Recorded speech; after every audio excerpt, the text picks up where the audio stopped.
ये नेताओं की बड़ी पुरानी आदत होती है, बड़े बड़े बोल बोलना और लोगों को अपने ऐसे बड़े बड़े बोल बोलकर डराते रहना। आपको याद होगा जब राम मंदिर का फैसला आने वाला था या जब राम मंदिर की बात होती थी तो उस समय भी बहुत सारे नेता ऐसे होते थे जो कहते थे कि अगर राम मंदिर बन गया तो इस देश में आग लग जाएगी। लेकिन जिस दिन राम मंदिर बना उस दिन कुछ नहीं हुआ। जिस दिन सुप्रीम कोर्ट ने राम मंदिर के पक्ष में फैसला दिया कुछ नहीं हुआ, पूरा देश बिल्कुल शांत था, जैसा रोज होता है वैसे ही। राम मंदिर का जिस दिन उद्घाटन हुआ उस दिन भी सब कुछ ऐसा ही था। लेकिन इससे पहले दशकों तक नेता यह कहकर डराते रहे कि अगर राम मंदिर बना तो यह देश जल जाएगा, दंगे हो जाएंगे। और ऐसे ही केजरीवाल के जो साथी हैं वो ये कहते थे कि अगर उनकी गिरफ्तारी हुई तो फिर सुनामी आ जाएगी दिल्ली की सड़कों पर। लेकिन अगर जो दिल्ली के हमारे दर्शक हैं या बाकी जगहों के भी हैं वो खुद पता लगा सकते हैं कि दिल्ली की सड़कों पर आज कितनी सुनामी आई है। और दिल्ली की वही जनता, जैसा मैंने आपको कहा, जिन्हें केजरीवाल ने बिजली मुफ्त की, जिनके लिए पानी मुफ्त किया, जिनके लिए और इतनी बड़ी बड़ी योजनाएं वो लेकर आए, वही जनता आज सड़क पर नहीं उतरी। केजरीवाल के बाद अब आम आदमी पार्टी में जिस नेता का कद सबसे बड़ा है वो है पंजाब के मुख्यमंत्री भगवंत मान। और आज भगवंत मान ने भी कहा कि प्रधानमंत्री मोदी रशिया के राष्ट्रपति व्लादिमीर पुतिन की तरह देश में तानाशाही लाना चाहते हैं। ये क्या चाहते हैं? विपक्ष का कोई भी नेता इस इलेक्शन में चुनाव प्रचार ना कर पाए, ये इलेक्शन छीनना चाहते हैं। 3 दिन पहले रशिया में क्या हुआ? 88% वोट पुतिन। 2030 तक, आगे 40 तक भी जाएगा। और जो 12% है वो खराब होगी वोट है, उनके खिलाफ नहीं वोट डाल सकता कोई। तो ये भी तो पुतिन के रास्ते पर ही चल रहे हैं। फिर ये डिक्टेटरशिप है। अरविंद केजरीवाल की गिरफ्तारी ने अब पूरे विपक्ष को एकजुट कर दिया है और विपक्ष के इंडिया गठबंधन के लगभग सभी नेता केजरीवाल की गिरफ्तारी का विरोध कर रहे हैं और केजरीवाल के साथ खड़े हैं।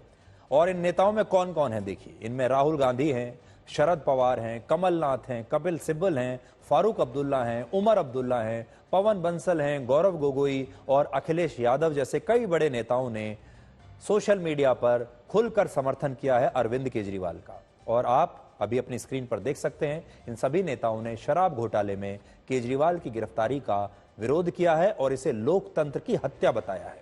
लेकिन क्या आप जानते हैं ये वही सारे नेता हैं जिनका एक जमाने में अरविंद केजरीवाल अपनी रैलियों में नाम ले लेकर कहते थे कि ये सारे नेता भ्रष्टाचारी हैं और इन नेताओं को तो जेल में डाल देना चाहिए। लेकिन देखिए हमारे देश की राजनीति कैसी है। आज राजनीति को लेकर भी हमारे देश की आपके लिए एक लेसन है। आप देखिए हमारे देश की राजनीति कैसी है जिस पर भरोसा ही नहीं किया जा सकता। राजनीति एक ऐसी चीज होती है कि आज वही अरविंद केजरीवाल जब खुद शराब घोटाले के आरोप में गिरफ्तार हुए तो यही सारे नेता अब उनकी गिरफ्तारी को लोकतंत्र की हत्या बता रहे हैं। याददाश्त कमजोर होती है लोगों की, इसलिए आपको वर्ष 2014 का अरविंद केजरीवाल का एक बयान आज हम सुनाना चाहते हैं। जरा ध्यान से आप सुनिए। मैंने कुछ लिस्ट बनाई थी, मैं आपके सामने रखना चाहता हूं। अब ये लिस्ट बड़ी लंबी बनेगी, शुरुआत की आज। अगर इसमें कोई ईमानदार हो गलती से आ गया हो तो बता देना, नहीं तो मैंने देश के बेईमानों की लिस्ट बनाई थी। सुरेश कलमाड़ी हराना चाहिए कि नहीं हराना चाहिए?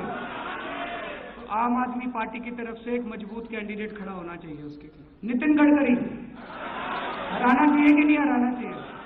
सुशील कुमार शिंदे, प्रफुल्ल पटेल, येडियुरप्पा, अनंत कुमार, वीरप्पा मोइली। वीरप्पा मोइली को नहीं हराया तो 1 अप्रैल से गैस के और बिजली के दाम दुगने हो जाएंगे। एचडी कुमारस्वामी, चिदम्बरम साहब, अलागिरी, कनिमोई, जीके वासन, शिपिंग के अंदर उनका स्कैम था, सलमान खुर्शीद, मायावती, मुलायम सिंह यादव, अनु टंडन, इनका स्विस बैंक के खाते निकले थे इनके, श्री प्रकाश जायसवाल कोयला घोटाले वाले, जगन मोहन रेड्डी, अनुराग ठाकुर, कपिल सिब्बल, कमलनाथ, पवन बांसल, फारूक अब्दुल्ला, नवीन जिंदल, अवतार सिंह भड़ाना, शरद पवार अगर वो लड़ेंगे तो, ये ए राजा, अब इसमें कई रह गए हैं, तरुण गोगोई,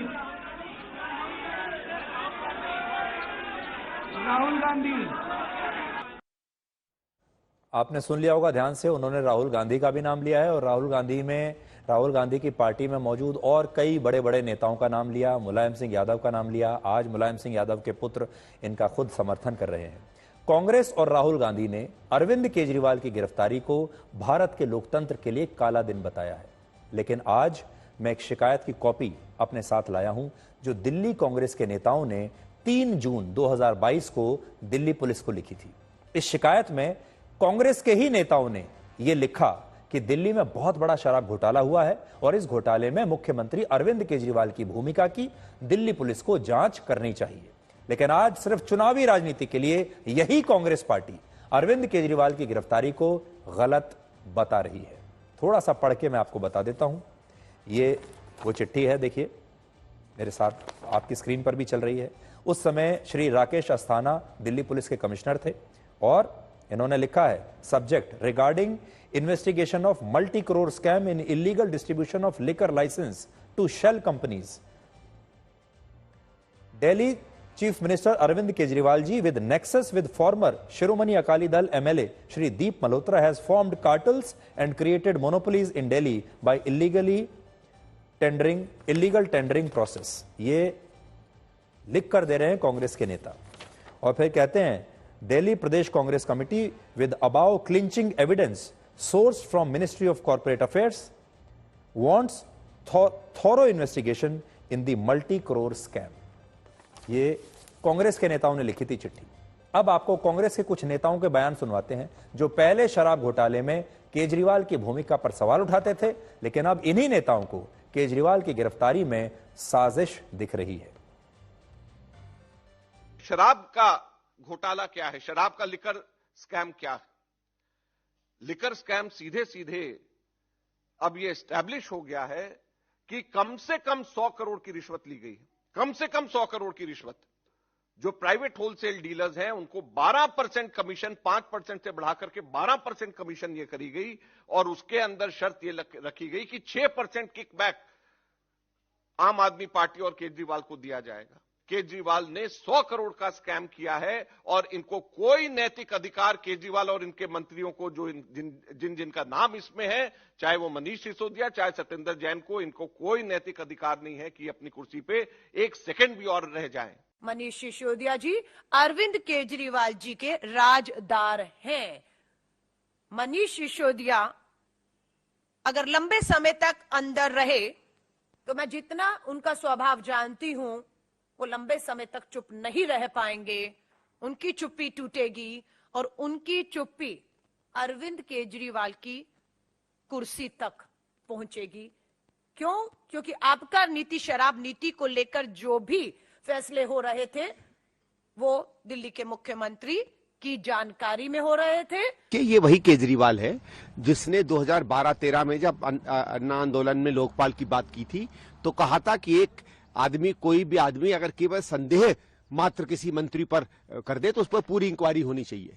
तो जिस तरह ये भाग रहा है उससे तो स्पष्ट दिख रहा है कि डर गया है, डरपोक आदमी है, कायर है।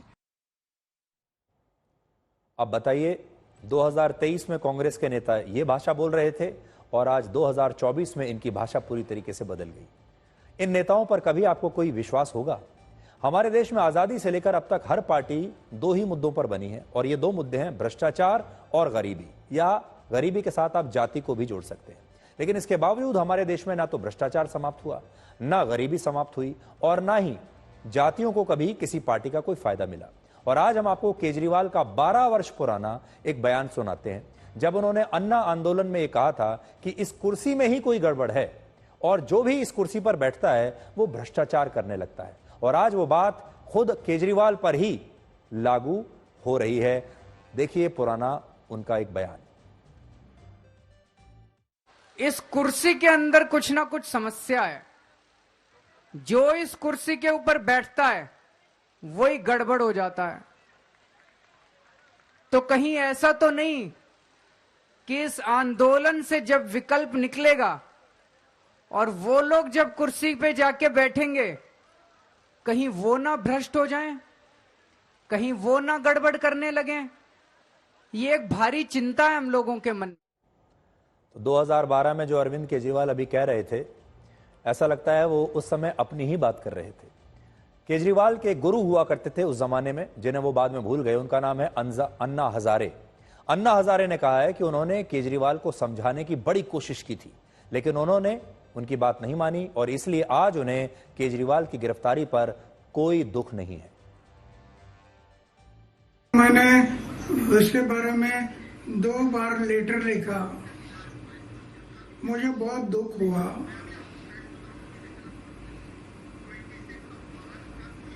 कि अरविंद केजरीवाल जैसे आदमी जो मेरे साथ काम करता था,